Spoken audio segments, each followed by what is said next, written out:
Shalom Aleihim, saudara kekasih Kristus.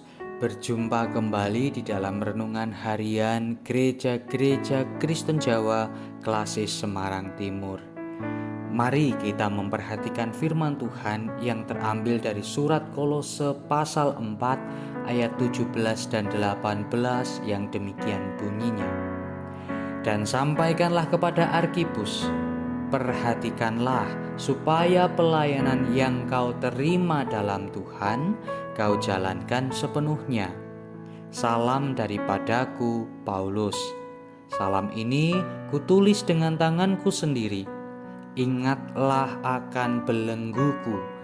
Kasih karunia menyertai kamu. Demikian sabda Tuhan. Saudara kekasih Kristus, dikisahkan ada seorang anak perempuan berusia 13 tahun. Anak perempuan ini setiap harinya selalu setia menggendong temannya dari rumah menuju ke sekolah dasar. Demikian pula sebaliknya ketika pulang dari sekolah kembali ke rumah. Anak perempuan ini mau menggendong temannya karena dia tahu temannya menderita sakit polio dan tidak bisa berjalan sendiri.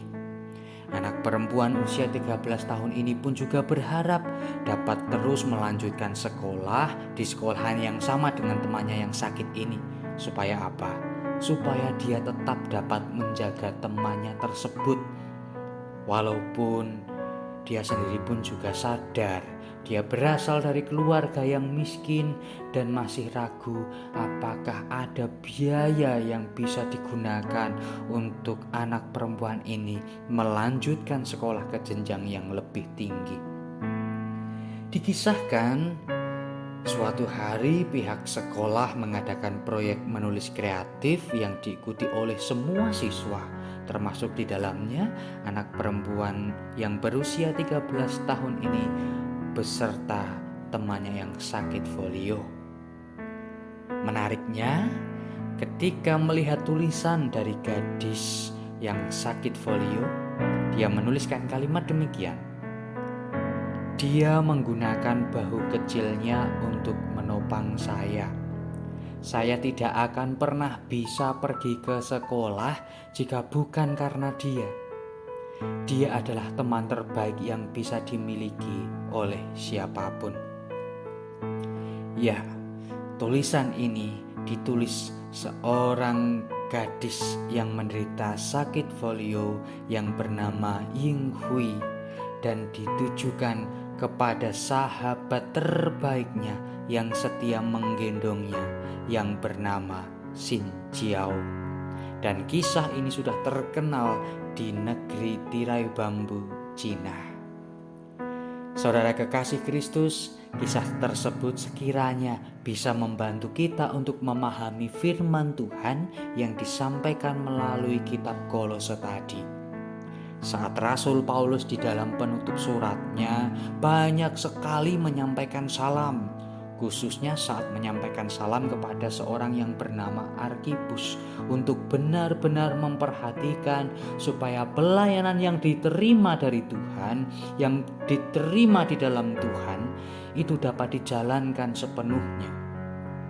Terlebih saat Paulus juga menyampaikan di dalam suratnya supaya para pembaca mengingat belenggu yang membatasi dan membuat menderita Rasul Paulus, supaya para pembaca dapat terinspirasi oleh kegigihan pelayanan Paulus yang di dalam belenggunya, yang di dalam keterbatasannya, Paulus masih dapat melayani.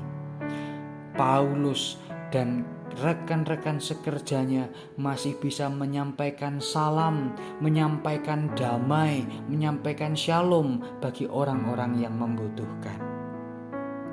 Saudara kekasih Kristus, dari sini kita belajar bahwa pelayanan bukan lagi suatu pilihan, tetapi pelayanan adalah tanggung jawab yang kita terima langsung dari Tuhan.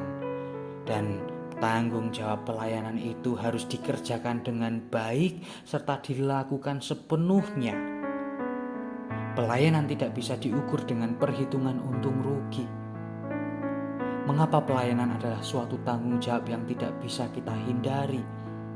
Karena dengan melayani, kita pun juga sedang mengucap syukur atas shalom, atas salam yang sudah kita terima dari Tuhan di dalam kehidupan kita, atas berkat-berkat yang sudah dicurahkan Tuhan kepada kita, atas kasih karunia penebusan dosa yang telah ditanggung semua oleh Yesus Kristus Tuhan kita dan kita rasakan sampai dengan detik ini.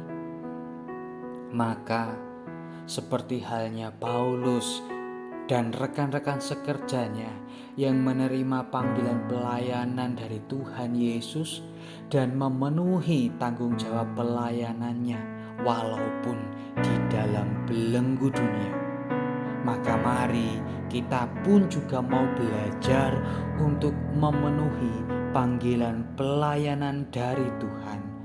Mari kita penuhi tanggung jawab pelayanan yang sudah diembankan di dalam kehidupan kita. Shalom aleihim beshem Hamasyah. Damai menyertaimu dalam nama Sang Mesias. Amin.